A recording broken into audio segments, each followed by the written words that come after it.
சரத்குமாரோடைய இந்த லேட்டஸ்ட் சந்திப்பு வந்து ஒரு பெரிய சர்ப்ரைஸ். வந்து நில நாட்களாகவே அவர் வந்து ஆஃப் த ரெக்கார்டாக நிறைய நண்பர்கள்ட்ட பேசிட்டே இருந்திருக்கார். இந்த மாதிரி வந்து கமலஹாசன் அவர்கள் சென்னை ஏர்போர்ட்டில் பேட்டி கொடுத்துட்டு போகிறாரு. யாரை? பாஜகவை திட்டி, மத்திய அரசு திட்டி, ஒன்றிய அரசு குன்றிய அரசுலாம் சொல்லிட்டு போகிறாரு. நேராக போனால் டெல்லியில் வந்து பாரத பிரதமர் நரேந்திர மோடிக்கான அப்பாயின்மெண்ட் கிடைக்குது. ஆனால் நான்லாம் கட்சியில் சேர்ந்துருக்கேனான்னு அவங்களுக்கு தெரியுமா இல்லையானே தெரியல, அந்த அளவுக்கு இருக்குது. திரு அமித்ஷா அவர்கள் வரும்போது இந்த பாரத பிரதமர் நரேந்திர மோடி அவர்கள் கூப்பிட்றாங்க, வைக்கிறாங்க, போகிறாரு, வராரு. ஆனால் அது வந்து ஒரு இணைப்பு விழாவாக நடக்கிறதுக்கான வாய்ப்புகள் கூட பல விஷயங்கள் கேட்டாங்க. அவர் வந்து இன்றைக்கி பார்த்தோம் டிஎம்கேல திரு ஓ பன்னீர்செல்வம் சேர்ந்தார். அப்போ வந்து அவர் அறிவாலயத்தில் வந்து 2 மட்டும் சந்திச்சிட்டாங்க. பிறகு வந்து மதுரை அவுட்டரில் வந்து ஒரு பிரம்மாண்டமான கூட்டம் நடத்தி அந்த இணைப்பு விழா அப்படிங்கிற நடத்தினாங்க. அதுபோல் இவருமே கூட ரொம்ப நாட்களாக வந்து நம்ம வந்து இணைப்பு விழா அப்படிங்கிற நடத்துவங்க கேட்டுருந்தாங்க. அந்த மாதிரி அதுவும் நடக்காமல் இருந்துச்சு. எதனாலே தெரியல.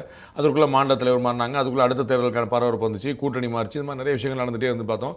பட் இவருக்கான அங்கே நாம் வந்து ஒரு கட்சி நினைச்சு நீங்கள் சரியாக குறிப்பிட்ட போல ஒரு கூட்டணி சேர்வாரா அப்படின்னு எதிர்பார்த்த நிலைமையில் இன்னைக்கு அவர் சமத்துவ மக்கள் கட்சி நடத்தியிருந்தாருன்னு கேரண்டியாக அவர் வந்து கூட்டணியில் இருந்திருப்பார். அதில் வந்து குழப்பம் இல்லை.